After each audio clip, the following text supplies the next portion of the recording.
Good morning, students. I am Hemlata Sharma, your English teacher. Today we are going to read class 7th lesson number first, 3 questions. And before you read, पढ़ने से पहले a king has 3 questions. एक राजा होता है, उसके 3 questions होते हैं, 3 उसके सवाल होते हैं. And he is asking answers to them.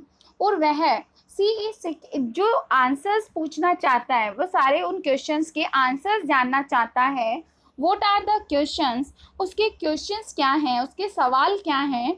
Does the king get what he wants, क्या राजा वो प्राप्त कर पाता है जो वो चाहता है.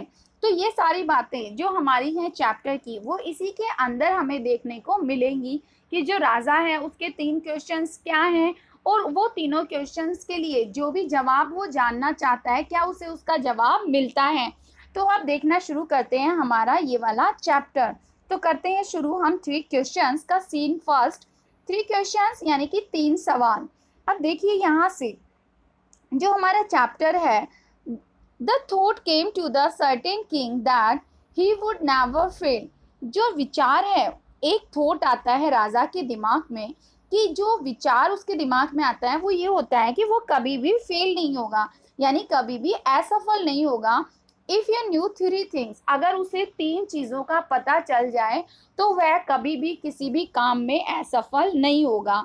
दीज 3 थिंग्स, जो ये 3 थिंग्स वर, ये जो 3 चीज़ें थी वो थी, what is the right time to beginning something, किसी भी चीज़ को शुरू करने का सही समय क्या होता है.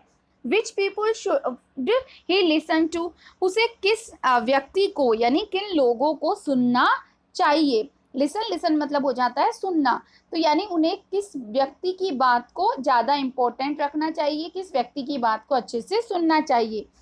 What is the most important thing him to do, उसे कौन सा ऐसा काम है, कौन सी ऐसी चीज़ है, कौन सा ऐसा काम है जो उसे सबसे ज़्यादा महत्वपूर्ण है, उसे करना उसे चाहिए. अगर राजा सोचता है कि उसे इन तीनों क्वेश्चंस का जवाब मिल जाएगा तो वह कभी भी किसी भी काम में असफल नहीं होगा. आगे है कि द किंग, जो राजा है, therefore send messengers through out his kingdom, जो राजा है अपने मैसेंजर्स को, अपने संदेशवाहकों को भेजता है अपने किंगडम में, अपने राज्य के अंदर. किंगडम का मीन्स हो जाता है राज्य, अपने राज्य में भेजता है. Promising a large sum of money, और वह ये वादा करता है कि to anyone who would answer these 3 question, कि कोई भी व्यक्ति अगर उसके इन 3 सवालों का जवाब देगा तो वह उसे बहुत सारे पैसे दे देगा.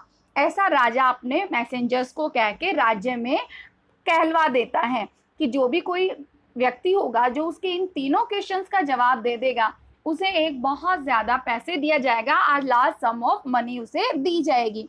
इसके बाद में many wise man come to the king, जो बहुत सारे, वाइज मतलब होता है समझदार, चालाक, जो बुद्धिमान व्यक्ति थे वो आते हैं राजा के पास में. और जो राजा के पास जब वो बुद्धिमान व्यक्ति आते हैं, but they all answer these questions differently, लेकिन वो सभी जो होते हैं वो राजा के इन क्वेश्चंस का डिफरेंटली यानी अलग अलग उत्तर देते हैं. इसके बाद में in reply to the first question, ये जो लोग हैं वो फर्स्ट क्वेश्चन के रिप्लाई में कहते हैं, फर्स्ट क्वेश्चन क्या था राजा का कि उन्हें किसी काम को कब शुरू करना चाहिए, यानी किसी भी काम को शुरू करने का सही समय क्या होता है. In reply to the first question के रिप्लाई में यानी जवाब में, रिप्लाई मीन्स क्या हो जाता है, जवाब देना किसी भी चीज़ को, किसी भी चीज़ का रिप्लाई यानी आंसर देना. सम सेड, कुछ ने कहा, the king must prepare a time table, कि राजा को क्या कर लेना चाहिए, प्रिपेयर मतलब हो जाता है तैयार करना, कि राजा को एक टाइम टेबल तैयार कर लेना चाहिए. And then follow it strictly, अब सिर्फ टाइम टेबल बनाने से तो कुछ नहीं होगा, उसे क्या करना होगा, उसे फॉलो भी करना होगा, यानी उसका अनुसरण भी करना होगा स्ट्रिक्टली, बिल्कुल कठोरता के साथ में उसे उसको पालन भी करना होगा. फॉलो मीन्स हो जाता है पालन करना या फिर कैसे है इसको अनुसरण करना.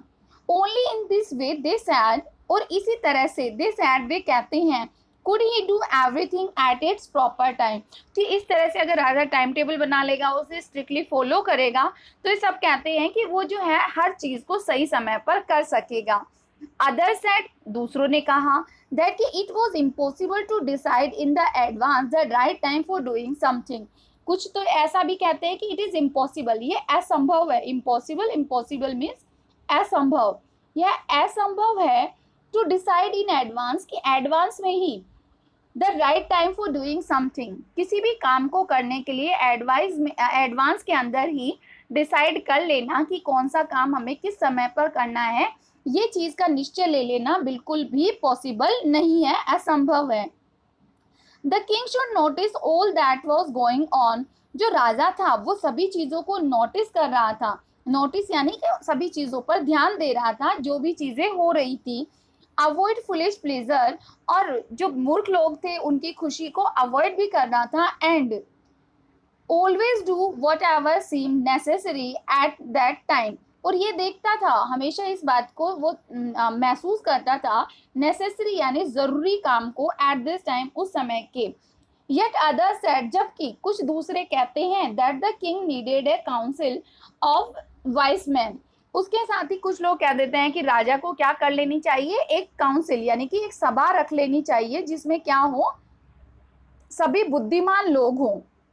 और जब सभी बुद्धिमान लोग एक काउंसिल के अंदर इकट्ठे होंगे तो राजा क्या करेगा, सभी उसे सही सलाह देंगे।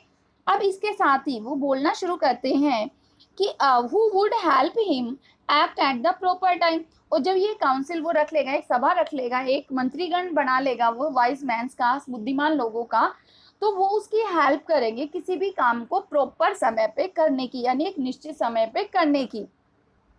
दिस वॉज बिकॉज, ऐसा इसलिए क्योंकि one man would find it impossible to decide correctly without help from others. वो कहते हैं कि क्योंकि ये किसी भी व्यक्ति के लिए इम्पॉसिबल है कि किसी भी काम को सही से कर पाना विदाउट हेल्प फ्रॉम अदर्स, दूसरों की मदद के बिना किसी भी काम को सही से कर पाना किसी भी व्यक्ति के लिए इम्पॉसिबल है। The right time for every action, किसी भी काम का सही समय जान पाना भी किसी भी व्यक्ति के लिए मुश्किल है। अगर वो दूसरों की हेल्प नहीं लेगा तो वो अपना काम सही समय पर नहीं कर पाएगा। कुछ लोगों ने फर्स्ट क्वेश्चन के आंसर में ऐसी बातें कही। बट देन अदर्स सेड, लेकिन जो दूसरे थे उन्होंने कहा, that there were some things which would be urgent, कि कभी कभी ऐसा भी होता है कि कुछ चीज़ें तो बहुत ज़्यादा अर्जेंट होती हैं, अर्जेंट यानी कि बहुत ज़्यादा आवश्यक और ज़रूरी होती हैं। This thing could not wait for the decision of council, अब कुछ चीज़ें ऐसी हो जाती हैं कि जो किसी के डिसीजन या निर्णय का इंतज़ार नहीं करती। किसी भी निर्णय का, डिसीजन यानी हो जाता है निर्णय लेना, तो किसी भी निर्णय का इंतज़ार नहीं कर सकती हैं। तो उसी के साथ में उन्होंने कहा कि in order to decide the right time for doing something, किसी भी काम को करने के लिए उसका राइट समय पे, उसके सही समय पे करने के लिए उसका ऑर्डर डिसाइड कर लेना चाहिए, उसका क्रम। ऑर्डर यानी क्या हो जाता है, आदेश देना नहीं होता है यहाँ पर, ऑर्डर का मतलब हो जाता है उसका क्रम डिसाइड कर लेना चाहिए।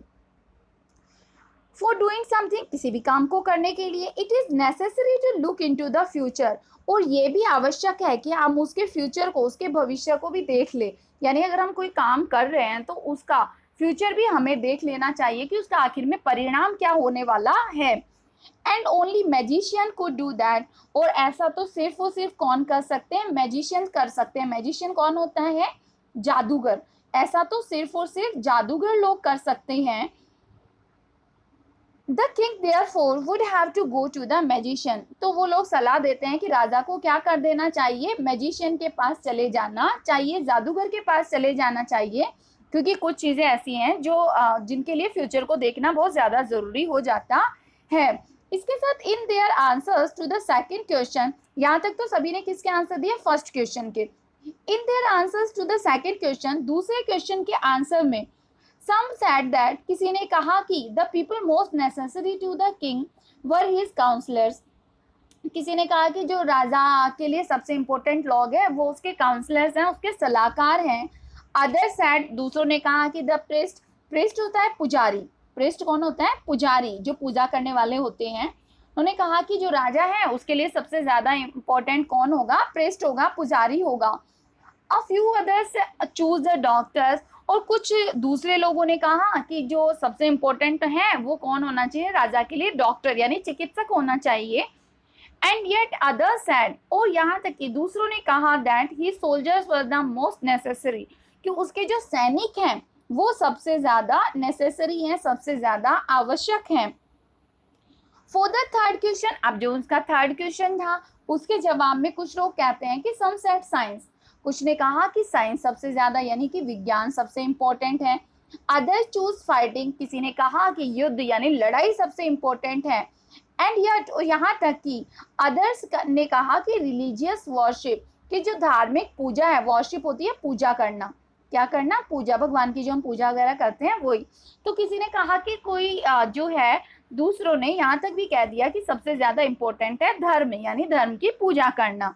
तो किसी ने कहा विज्ञान इंपॉर्टेंट है, किसी ने कहा युद्ध इंपॉर्टेंट है, किसी ने कहा कि धर्म की पूजा करना इंपॉर्टेंट है। As the answer to his questions were so different, अब जो आंसर्स थे राजा के क्वेश्चंस के, वो बिल्कुल एक दूसरे से वो सो डिफरेंट, बिल्कुल अलग अलग थे।